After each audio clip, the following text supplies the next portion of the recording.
Good afternoon.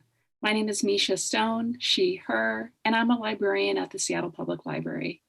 We are thrilled and honored to be co-sponsors of this Clarion West series, Beyond Afrofuturism, Black Editors and Publishers in Speculative Fiction. Before we begin, I would like to acknowledge that we are on Indigenous land. These are the traditional unceded territories of the Coast Salish people. Good afternoon. Specifically the Duwamish people. She, her, we honor their elders past and present. We are thrilled and honored to be co-sponsors for their stewardship of this land.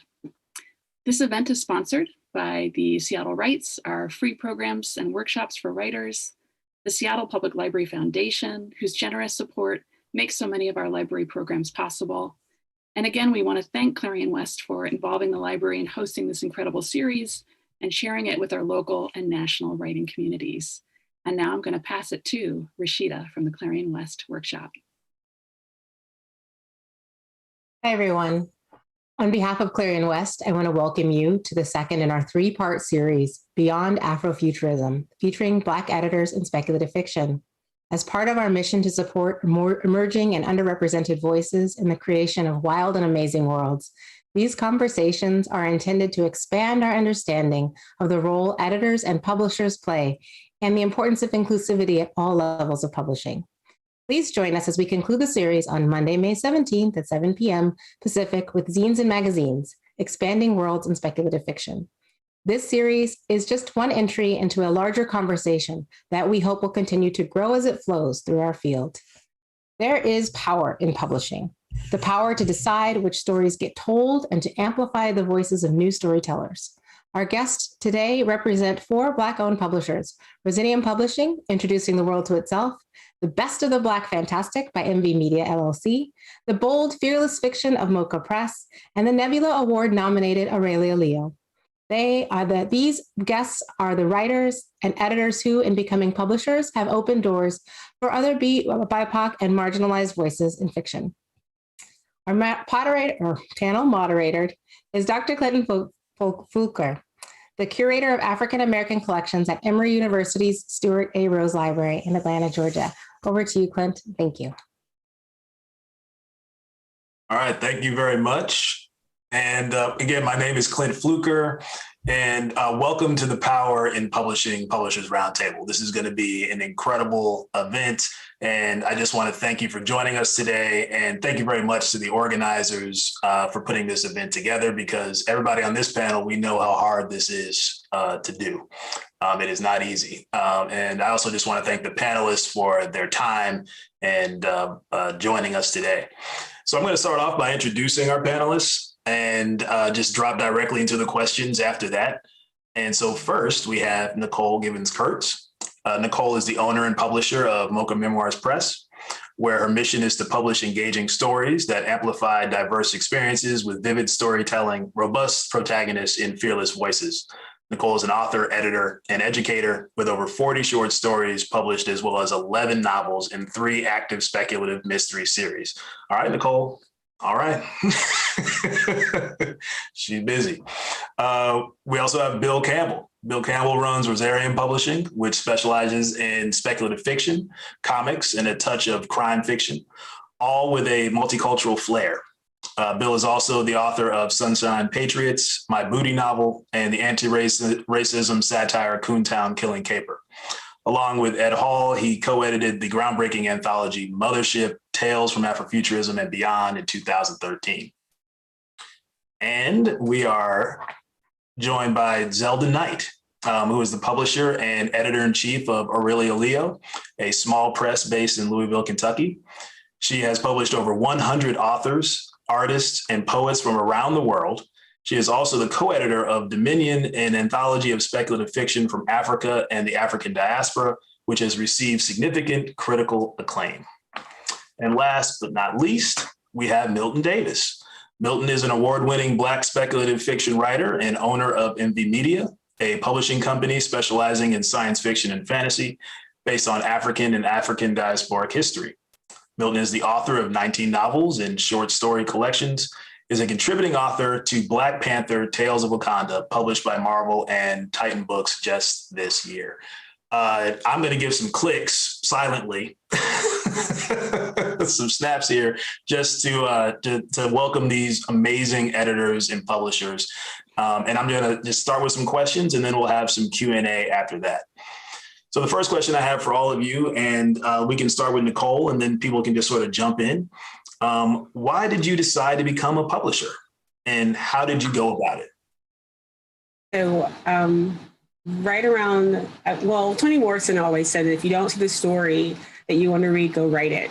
So I tried that for the first few years of my writing career. I wrote a story, wrote a couple of good novels, I thought, and tried to get them published, and was unsuccessful with clearing certain gatekeepers in the industry. And so I found it, I gave up on speculative fiction, like, oh, forget it.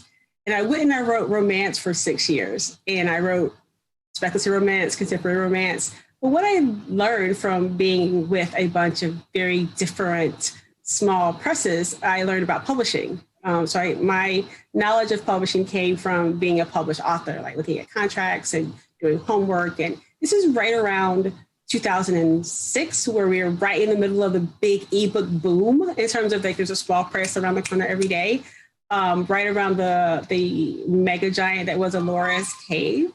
And so I was able to become friends with and kind of grow a network of artists, of editors, of people who I would need to start my own press.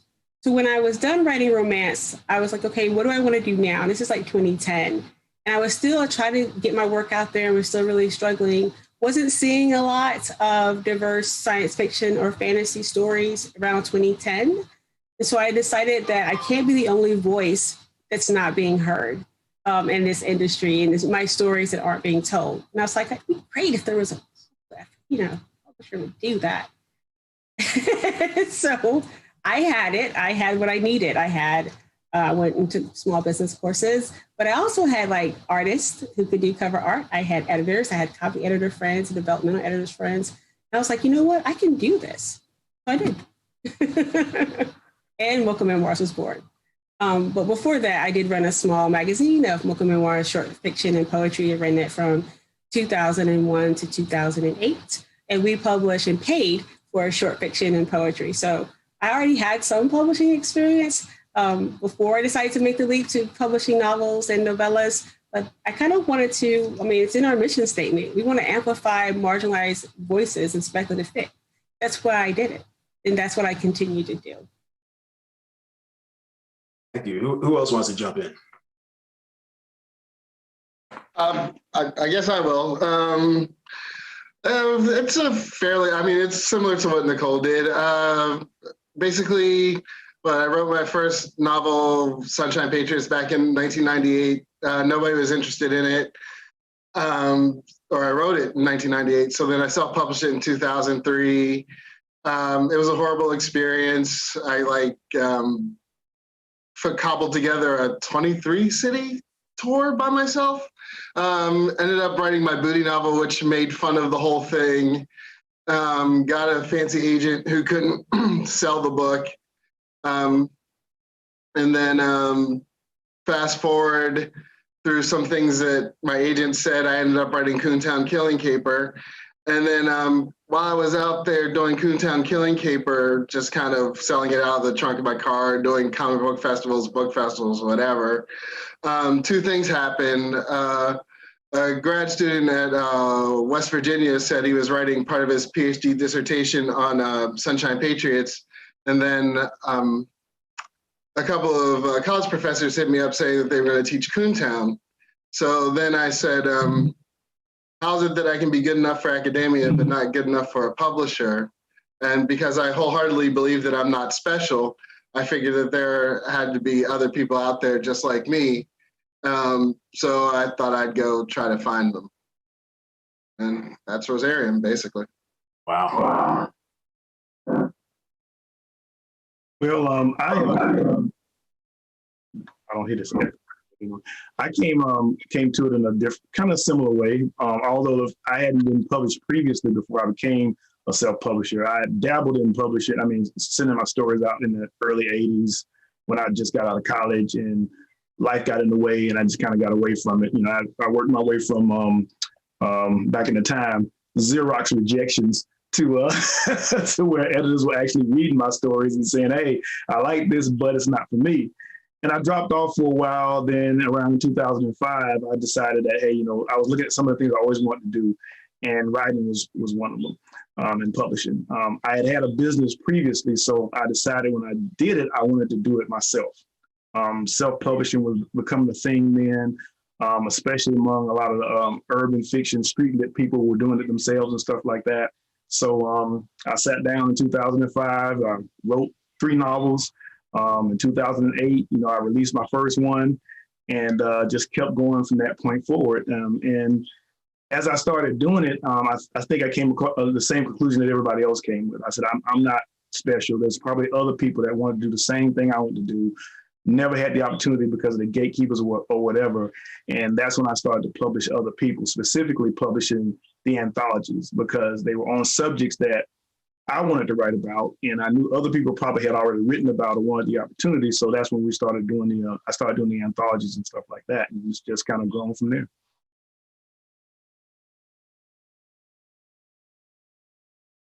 For my case, back in high school and college, I was very much into the blurred community, anime, manga, and all that good stuff, tabletop gaming. And I got really, really involved in ultimate or visual novel development. I wrote for some tabletop campaigns, like their booklets and stuff.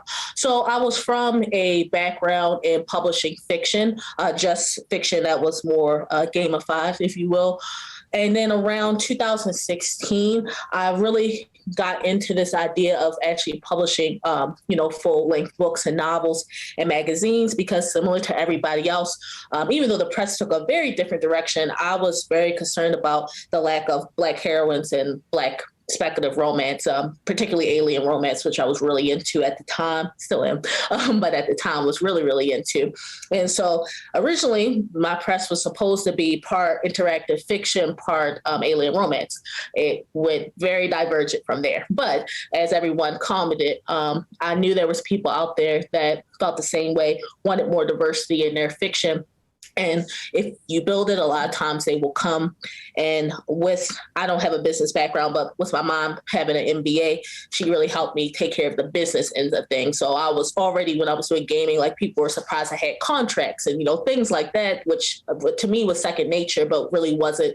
The thing was hobbyist gaming at the time. So I figured publishing would be the same way. You just tweak it for a novel versus it going to, aside from it being published in a game. And that's how Aurelia Leo got started. These are amazing stories to me, because what I hear is that you're doing something, you might not be getting the traction that you want in one lane, but then you decide to do it yourself. But then there's just so many things you have to learn and be responsible for in order to be a publisher. So it's like you're taking classes, doing business classes, you're doing contracts, you're making your way into academia. I mean, like there's so many different aspects to it. So I'm kind of curious, because of those hats, who do you see as your main audience, and what methods do you use to reach them as a publisher? Because if you're your own publisher, you have to count on yourself to reach those people. How do you do it? Well, my audience was Black readers. That's the way I looked at it. I was writing the stories with Black main characters, and I was writing them for Black readers.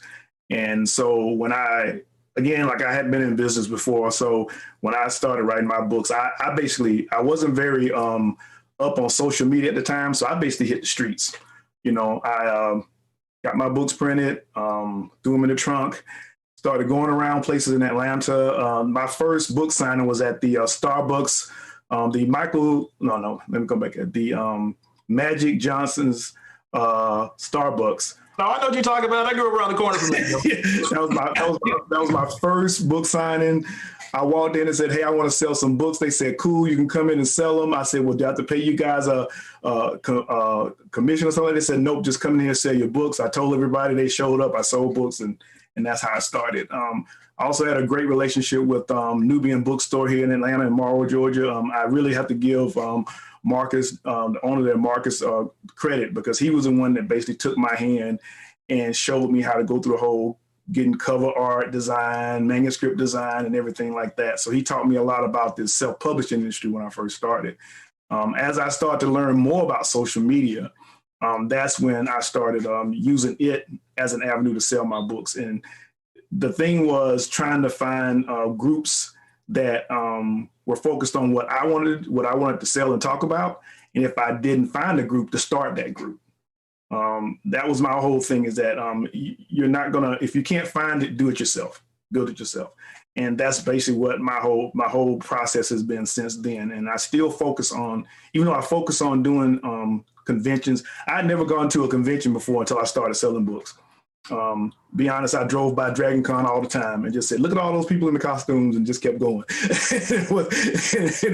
It wasn't until I started selling books where I said, I need to be at that place selling books to these people in the costumes. That kind of thing, so it became a more of a business decision than anything else. And then just looking at the fact that I wanted to sell to Black audiences, I felt like a lot of Black people would be into science fiction and fantasy if they knew it existed. And I felt like a lot of people who would come to it they weren't coming to the conventions. They weren't coming to places like that. So that's why we started expanding and doing things at some of the libraries. We did the Auburn Avenue Spring Fest one year, and we started stepping out of our comfort zones and started finding that there were, people who weren't fans but became fans because of that, kind of thing. So that's been our growth, is like focusing on initially places that we feel like will find Black readers, and be it conventions or festivals or whatever, and setting up social media with the same network, and then just expanding from beyond that. I guess I'll go. For me, I always tell people that I believe in shotguns, not sniper rifles. Because you kind of, especially for us, because, we have a very wide range of topics. We do comics and we do science fiction, and we publish people from all around the world. So, like, who's interested in any specific title? Like, we can't say, like, who necessarily that person is. So one of the things is that, you kind of sell Rosarium as a concept, but as far as, like who we target, like we're all over the place. We're with IPG for our mainstream distributing. We do hit up press. We do go to conventions, Black conventions, independent, like Black comic book conventions, independent comic book conventions. Don't really do the mainstream ones as much. We do different science fiction conventions. Every once in a while, I'll even do, farmers markets. Like I found, because DC is such a well-read city, like there's one in this small suburb out in Northern Virginia where I sit there for like 3 hours and I sell 30 books on a Sunday morning. It's just sort of like, so for that, and and on Saturday morning, like I'll get like 5-6 new people for my mailing list. So it's all sort of like this huge scattershot kind of approach, because you never know who's looking at you and you never know who you discover. And it's like these really weird things where you'll get a radio interview because somebody saw you, like while they were picking up their corn. I mean, it's just like this really weird kind of, and it just kind of depends on if you have that kind of time and stuff. Like if I were like 5 different people, you would see me everywhere. You know what I mean? Because, none of us have the 5 or 6 figures it takes to make a big book, So the only thing that you really have is time. So for me, it's just a matter of like how many different ways can you hit people, and you do just kind of have to run through and be like hit people, as many people as you can, and then hope that you build fans from then on, and then it just becomes easier. Yeah, I found that the shotgun approach is pretty much my approach too. A large publisher has, publicists in a marketing division and, all that. were all of that in one person. And so I think with every single publication, you have to take a different approach. Like I have some young adult titles where I'm really pushing authors now to get on TikTok. People are selling like hundreds of copies of books on TikTok, right? That wasn't even a thing when I started publishing 5 years ago now. So, it's things are opening and popping up all the time.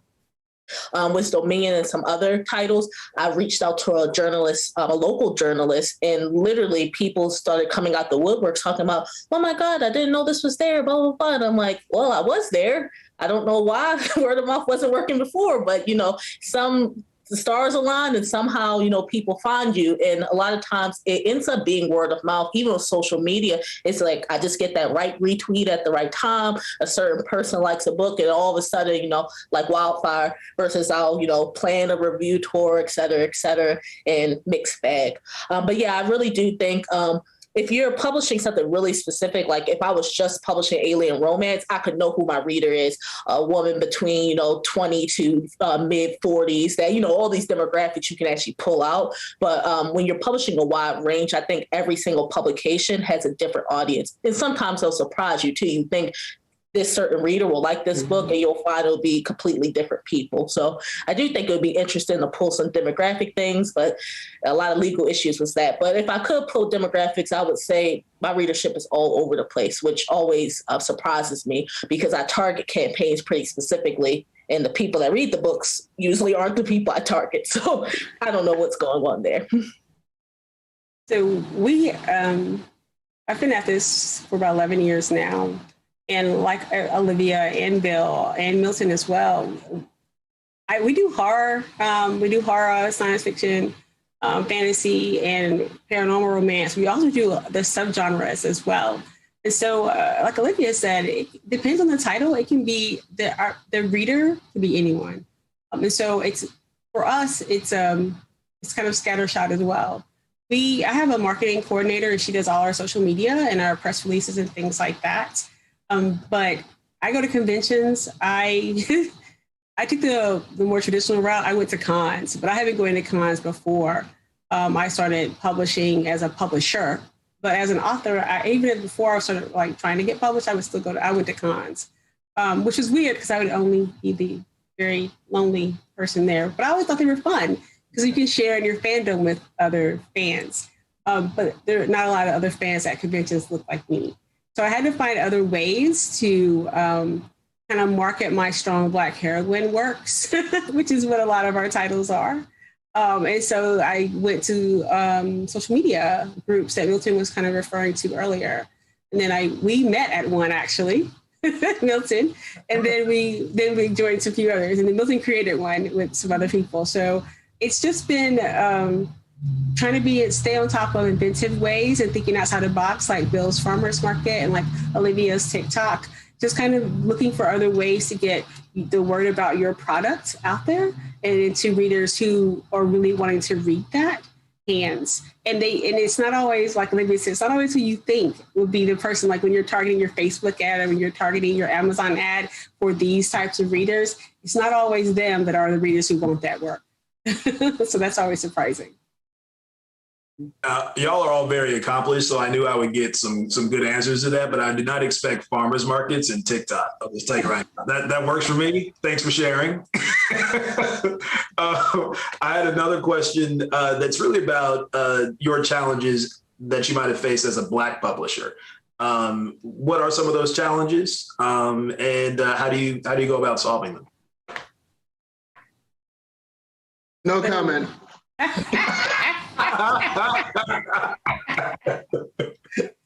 As a Black publisher, I mean, it depends on where you are. I notice there's a distinct difference in Atlanta when I'm calling on bookstores, what people expect from me when I walk into those bookstores. I'll just be straightforward. I have a much easier time selling my books to Black bookstores than I do to independent white-owned bookstores. It's because of the expectations. Black bookstores are used to dealing with self-publishing, and they're used to being in a situation where they look at, they're giving you an opportunity, and it's an opportunity for them as well because you'll bring an audience in. With other independent stores, when I walk in the door, they automatically assume that their readers are not going to want to read my books. So they ask me, okay, how many people are going to come to this event? How many people do you expect? Never even thinking that or considering that their customers would even be interested in what I have. So that's what I've noticed in general. So it kind of determines how I approach, even when it's coming to, I deal with some of the local Barnes and Nobles. And my response from them is basically based on demographics. There are a few of them that I come into, we talk, and they say, hey, we're going to bring your books in. There are other ones that I walk in the door and they're kind of looking at me like, okay, how's this going to work? But because I've been, like I shared not too long ago, I've been a salesperson for about 20 years. So I understand, kind of like how sales works, and I know what story I need to have when I talk to different types of customers and stuff. So that has helped me deal with people and deal with those situations. And also I look at trends and I see how people react and stuff like that. So you have that challenge, being the expectation, what people expect from you as a Black publisher. But what my thing is that as long as you have a clear ideal and agenda about who you are and what you're trying to sell, and you pay attention to what works and what doesn't work. To me, that's a really big thing about being in sales and having a business, is paying attention to how people react and understand, and then using that to help, sell what you have and make it forward. So it is a challenge. It's especially a challenge when you're trying to deal with distributors and people like that, because they say nobody wants your book because the bookstores don't want your book. That's why I focus on what we call pull through, where I actually focus on the readers. Because if I get the readers, then nothing else matters. Because the readers will go into the bookstore and say, I want this book. The bookstores will go to the distributor and say, I want this book. And then all of a sudden the distributor comes to me and say, hey, I want this book. So it's a longer way around, but it's a more successful way because like they used to say back in the day, the mob rules Rome. So if people want your stuff, then everybody else responds to it. So that's been it's a challenge, but it's not something that I feel is something that's I've never thought of something as being insurmountable. So one of the challenges that I have is being a Black woman publisher. There's some degree in the genres that I publish, because those genres are notorious for not having or not supporting or having issues with women writers. Horror had an issue with women writers, hence Women in Horror Month, and science fiction did as well, and fantasy for a while. So the genre itself, those genres itself kind of lend themselves to challenges when you have like female strong protagonist works, as well as a female-owned publishing company. But one of the ways we get around that here at MoCA is we tell people who we are and what we're about. And so I think a lot of people buy our books because of our mission statement. They want to help and support the amplification of those diverse voices in those genres. And so it's sometimes sometimes the people don't buy the product per se, they buy what that product does for the company. What is its purpose? What are you guys about? They buy you, right, Milton? They buy you. And so they're looking at us and saying, bold, fearless fiction. What does that mean, Nicole? Well, hey, our readers are bold, fearless readers because they're willing to take chances on our work, right? And they're willing to be fearless in their approach to speculative fiction and all its diversity, right? They're not afraid and clutching tight to tradition. And so we've done that work. We promote who we are and what we do. So I think that helps a lot, goes a long way towards easing the path to finding readers. We also work with like a diverse group of bookstores, like Milton said, independent bookstores. I work with Manisha, who runs Legacy Book Bar in Baltimore, and it's like a pop-up book stand. So we find other ways of getting our works in the hands of readers that may not be as traditional, right, routes. So that helps us too. Olivia mentioned this earlier, word of mouth really helps us also. I heard, I saw, I read about this, about that. And our network too, our publishing network also helps us, right? Kind of grow our network and also find readers and kind of, defeat the hurdles that are kind of placed in us, by being self-published, right? Small press, Black. And so, right? And so we kind of go over those hurdles by working together too as a group. I think that's kind of beneficial for us as well. Bill had no comment. Still don't. I'll go with Bill on this one. Fine. Everybody does not have to answer every question. Right. Well, here's another question I was thinking through. What do you make? Well, because you're talking about the challenges that you had, but the reasons why you started in this industry. But as of right now, today, in recent history, we're seeing a lot of grab for IP by Hollywood and TV companies. And I'm wondering how you navigate this terrain.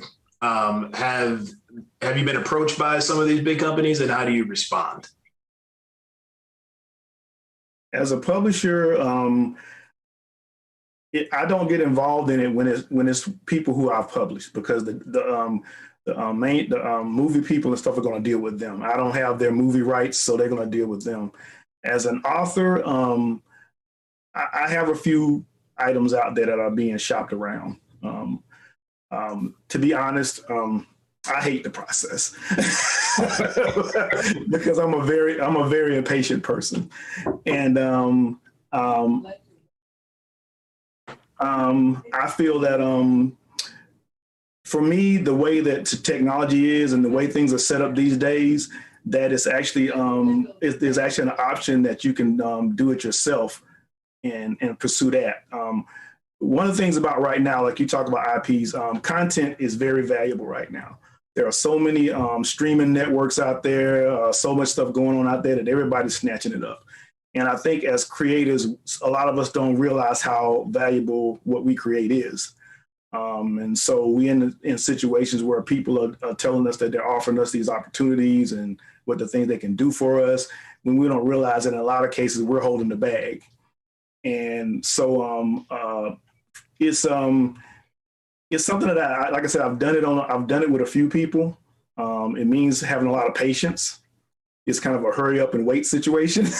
You'll sell somebody an IP and then 10 years later they'll say we're making a movie out of it, Or if it's something that's really trendy, it might move through the process a little faster. And you might find yourself with a deal going pretty. There's a few friends of mine that I know that just let books out and then it got picked up, and next thing you know, somebody's making a movie out of it. There's other ones that sold IPs 20 years ago and they're still waiting for somebody to do something about it. So it's kind of it's almost like you have to deal with each situation as it is individually, But like I said, for me, my focus right now is looking at how I can develop them myself and get them in a situation where people can view them or experience them in whatever way I'm looking at developing them. Well, I guess I'll let you guys know. Over this past year, I guess it was in November, just before Thanksgiving, Rosarium signed with Storied Media Group as our official Hollywood IP broker.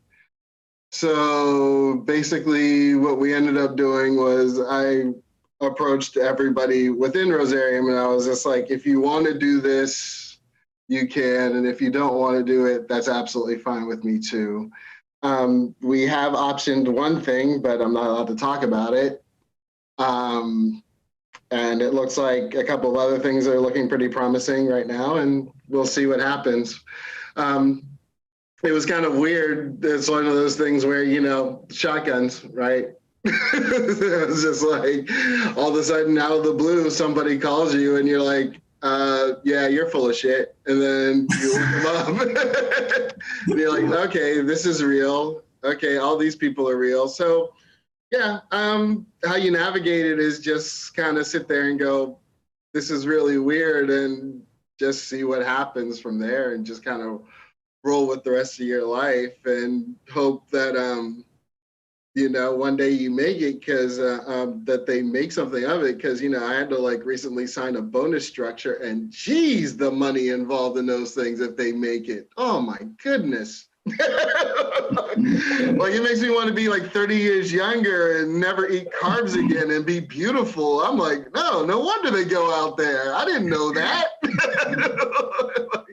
And that's just the bonus structure. Anyway, but yeah, that's, I mean, it was like one of those really weird things that has happened during this pandemic. And it's been really, like, a really interesting thing to be a part of, because, you know, my kids still think I'm a moron, but, you know, you get to take Hollywood calls now.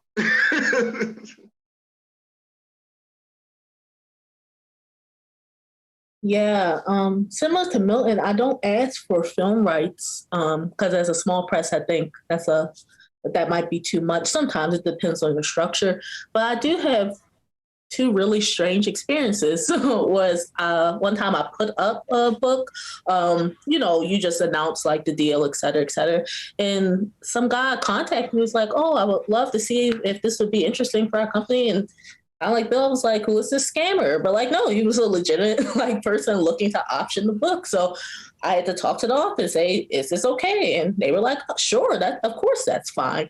You know, nothing came of that experience, but it really got me thinking about the value of content, right? You know, we hold the rights to a lot of content, some content that would be really popular, you know, in different ways. And I think one thing people don't think about a lot that I think about all the time because of my background in games and visual novels and different things is that there's going to be a real big push for these mobile apps that are looking to option and also just grab up content for these coin systems and, you know, basically the gamification of reading, again, with serial reading apps and things like that, grabbing up audio rights, grabbing up all types of stuff that I think a lot of publishers, especially small publishers, can be an opportunity, but it can also be a real big trap if you're not reading the contracts very thoroughly, because it's not Hollywood money that a lot of times they're offering. You know, they're offering things that don't make sense for how long they're going to get this content for. So I do think movies and TV are like the big thing, like, you know, that's kind of like the dream. But I do think grabbing up audio rights, grabbing up rights to serialized things is going to be a lot of the big moves coming soon for small press publishers.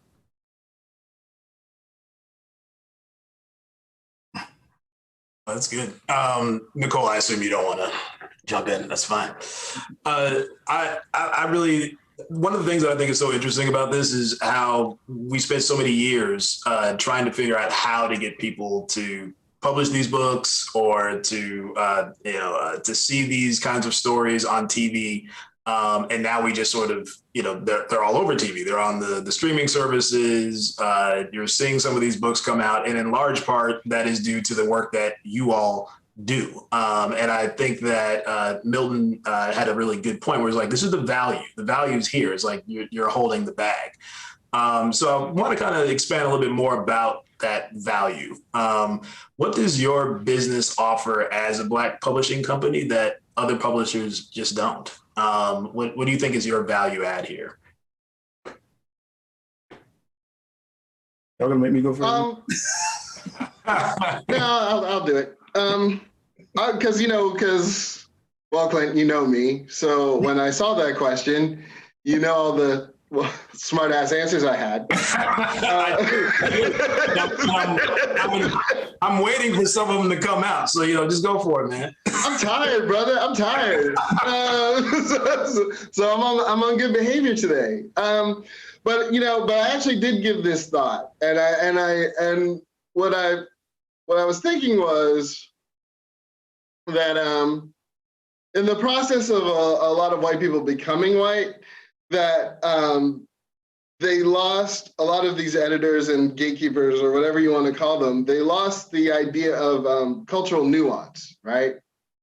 So, I'm like a double kind of third culture kid, right? Because I'm half African American, I'm half Jamaican, right? So, like, when I can look at an artist, no matter whatever culture there is, like, I can see that sometimes there are things that I don't recognize, but I'll recognize them as culturally significant. And I think that what we do as Black publishers, and I think that other, brown publishers and editors can recognize is that there are things in text that are important. And even if I don't recognize what that importance is, I will recognize that it is important. Like I will recognize that there's a question here and that I don't automatically disregard it, or that I don't sit there and go, I don't relate, and therefore it's not important. And I think that is like a few of the things that that we offer. Is that we can sense that these things are important to the author themselves. And then on the small publishers tip is the one thing that we offer is that we'll bleed for you. Mm-hmm. Yeah, I think that we offer an opportunity to take risk.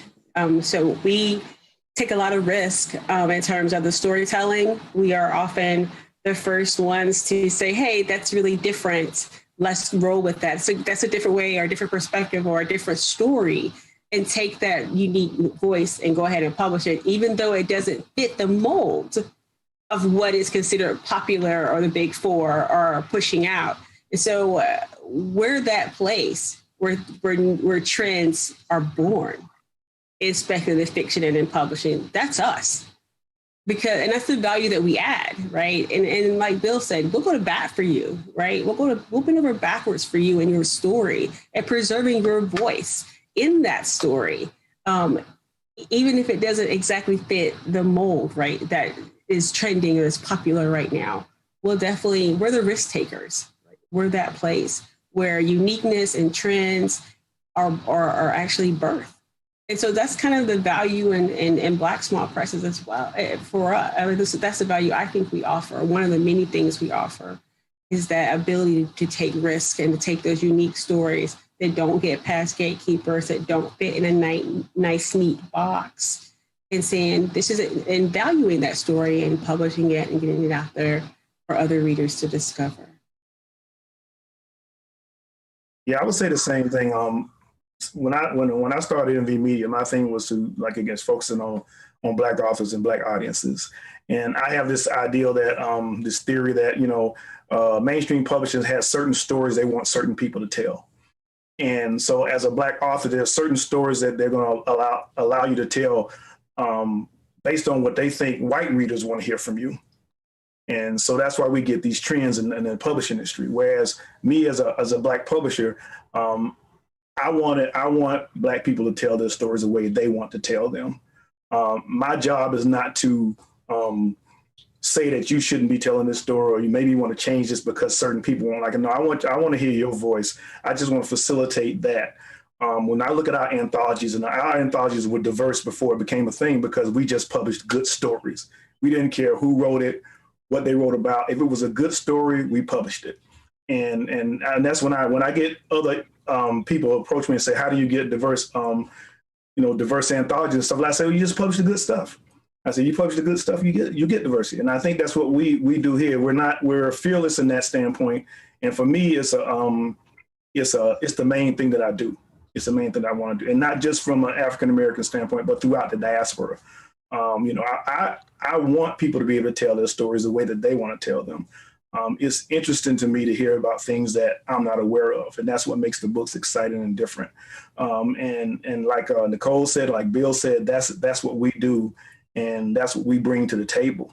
I know a lot of things that, among us as small publishers that we were doing that now mainstream people are announcing as if it's the first time it's ever been done. And we were doing it 10, 15 years ago, But again, it shows the influence that we have. And I'll give you a perfect example of that. When I was doing a con and we had the steampunk anthology out. And we got into this thing. It's supposed to be our steampunk discussion, and everybody wanted to talk about steampunk. And I felt kind of bad because I'm like, everybody else has other stuff, but there was an editor from Bain Books that was sitting beside me, and she had never heard of it. And so she said, can I see this? And I said, yeah, so I let her look at it, and she looked at it, and then she came over to my table and she bought a copy of it. Then like 3 weeks later, I hear from Bain Books saying, hey, we want to distribute your ebooks, because this was something that we had that they didn't have, and that's why I think there's always going to be an opportunity, a place for us, is because that's what we do. That's kind of like our place in publishing and stuff. And as what we see now, what we publish is becoming more popular. I think it's going to result in us being in a better position as far as publishers. I have one more question before we open up to Q&A, but I just wanted to state that I think this is a very important point about the value add. Is one thing that I've noticed is that some of the most important or the most celebrated authors in Black speculative fiction have really, and just speculative fiction generally, have come out of literally the people that are on this panel, like they off of those companies. And it's people don't realize this. It's like oftentimes they start with small publishers, writers get introduced to the industry through working with companies like this, and then like you'll find out about them because a movie came out or a TV show or a really popular novel, but it really often starts right here. And so it's a very important role that you play because you're willing to take that risk that other people aren't willing to take. So I just wanted to say that. The last question I have, and then we'll open up to questions, and there's some in the Q&A, is really to kind of give you an opportunity, and Bill, you kind of started this a little bit, to talk about something that you're working on right now that you want to just share, so that people are aware. So what are you working on? As a publisher, right, or what? Yeah, as a publisher. Or a writer. I was gonna say, man, come on. Don't do so much. I mean, if you got a movie going out too, I mean. Okay, so all right. I'm actually as a writer, I'm actually currently writing my first Black superhero thing, which is kind of funny because my politics are a bit left, so it's kind of fun writing. But or maybe you don't know that. I have the Day the Clan Came to Town that's coming out in August, and Publishers Weekly put it at number 3 in their summer reads list. So I'm pretty excited about that because that's about my hometown, about a Klan riot in my hometown. As far as publishing goes, I slowed down quite a bit during the whole pandemic because, especially since, we are with IPG, I was kind of getting worried about books going out because I didn't know where they were going to. So I was kind of hesitant of coming out with a lot of books because returns will kill you, literally. so we're probably going to ramp up towards the end of the year, beginning of next year. We signed 2 new folks, but Arc Dust by Alex Smith is coming out soon.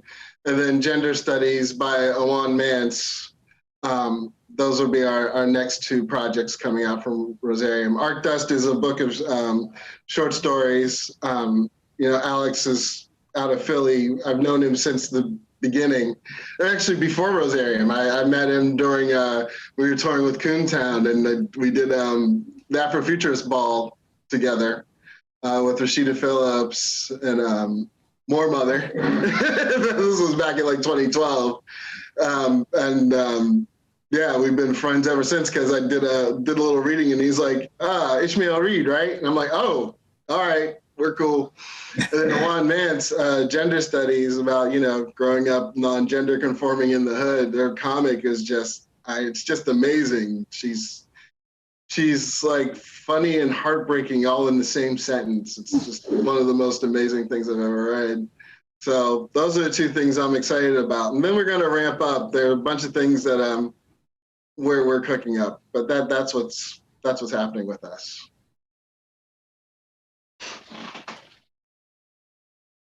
Anything else people want to mention real quick?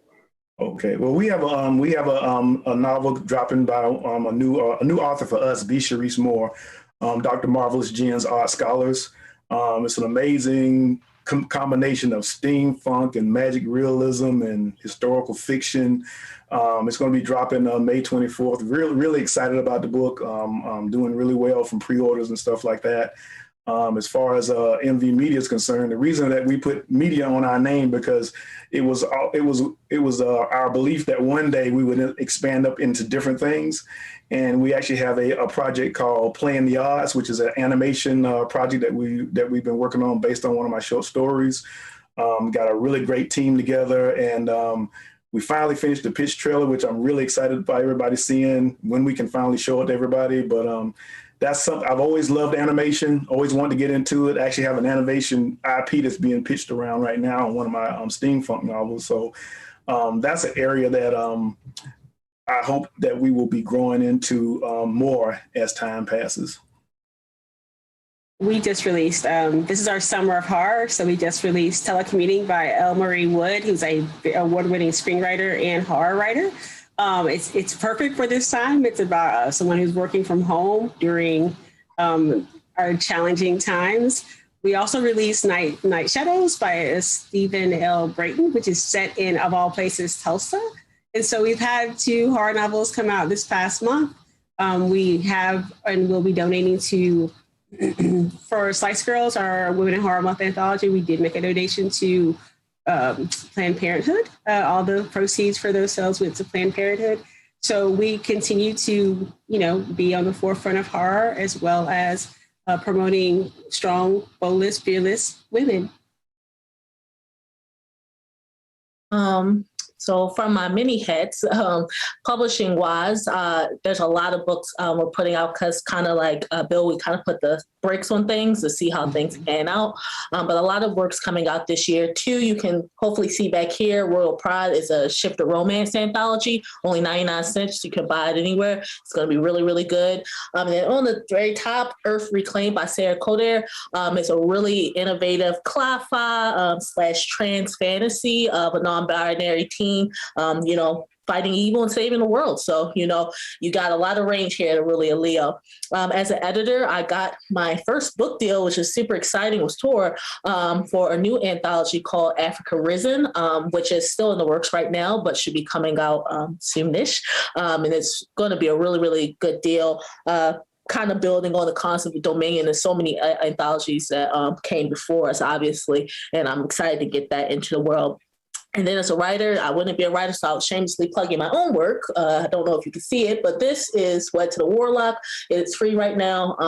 And I'm basically I'm actually self-publishing a lot more lately. So I'm doing a lot of paranormal romance, a lot of alien romance. So if you're into crime fiction with a little bit of magic, check out Monsters and Monsters. That's what I'm working on personally right now. Well, that sounds like a lot of good stuff. And thank y'all so much. We have a few questions in the Q&A. We'll see if we can get to as many as we can. The first one is, how do you discover new authors and books? And again, everybody doesn't have to answer everything. We can just so we can get to as many as possible. Who wants to jump? Alchemy. Look at the crystal ball. Yeah, no, it's weird because it's like there's no one way to do it. It's like personal connections, people you read up on, people tell you about other people. There's no one way that you do it. Okay. Good. There's another one here. Do you offer free ebook samplers? What's free? I mean, you can totally read the beginning sections of all of our works via Amazon's Read the First Part section. There we go. Inside the book. And there's another one here from Ancestral Futures Lab. And they ask, as we look to shop around forthcoming anthologies of our community of Black speculative writers, we definitely look to query Black-owned publishers first. Any tips on how best to do this? Email. Yep. Yeah, visit our website and contact us or email us, and that'll go directly to me, and let's have a conversation. You can find us on Twitter, social media. That's the best way. Yeah. Sounds good. Well, I had one more question if there's time. And I just wanted to, it looks like 6 minutes left. But the real question is, what do you see as the future of publishing moving forward? Serialized fiction, web fiction, and comics, right? And you see that with Amazon getting on the train with Bella, right? I mean, Radish and Diamond were already doing that, right? But it's good to see, I don't know if it's good to see Amazon get on that train, but definitely serialized works. I think Olivia mentioned this earlier about, the things being commodified in terms of short fiction and serialized fiction. Well, indie publishing is a double-edged sword. Although it helps people get their work out there, it also increases the competition. Yes. That's something that we all have to look at as publishers. So I think I think publishers and writers need to have to get more adept with social media and marketing and not focusing so much on building a broad audience, but really building that specific audience that is connects to your work and what you do. Yeah, I personally see it's still, even though the numbers are going up, it's still pretty niche, but I see audiobooks just gaining and gaining in the future. I don't see it slowing down. I think as more people listen to their first audiobook, you'll get more people, especially with podcasting, going through the roof with a variety of factors. And I truly believe mobile fiction in all types of forms, not just serialized fiction, but especially serialized fiction. I guess in a way it's coming back because that was the start of, books and stuff and magazines, serialized fiction. But I do think the lure of microtransactions versus just paying upfront for a book is really going to take off. My joke answer for the future of books is movies. Because that's where the money is, and Hollywood is, they're just eating up content. So until the streaming services winnow down, that's probably the immediate future. I think that the ultimate future of books is literally paper. Books have seemed to last for a really long time, and they don't seem to be going anywhere. So the future of books is the past of is the history of books. It's a freaking book. Yeah. It's not going anywhere. Man, that's the way I like to close this out. It's not going anywhere. That's good. Well, I'll just say again, thank you so much, everyone, for contributing to this panel. It's been incredible, and y'all are just so talented and gave so much information. I believe I'm supposed to pass this off now to one of the organizers, Rashida Smith. Thank you, Clint. Thanks, Clint. You did a great job. Thank you. Thank you so much, Clint. That was excellent work moderating. And thank you, panelists, again, for a really, really very interesting conversation and very insightful. So this is just to close us out. I'll say that in addition to our 6-week workshop, Clarion West offers short online courses year-round, including classes like crafting an immersive audiobook with our panelist, Zelda Knight. We offer, which is upcoming and still has some seats in it, so jump on that one. We offer a limited number of scholarships for each class and access seats to Black, Indigenous, and Indigenous writers and writers from other marginalized backgrounds. And these are all offered on a first-come, first-served basis. So check out our website for more information on how to get those seats in our classes. And then for more great advice and conversation on writing and editing, check out Pocket Workshop, now available from Hydra House, on their site at bookshop.org and wherever books are sold. It contains 24 instructors' advice, including Ursula K. Le Guin, Octavia Butler, and Vonda McIntyre. So again, thanks to co-sponsor Seattle Public Library. Head over to their website for more details on their upcoming events. And please join us tomorrow night as we conclude this conversation. That's Monday, May 17th, 7 p.m. Pacific, Zines and Magazines, Expanding Worlds in Speculative Fiction. Thanks, and we'll see you again soon.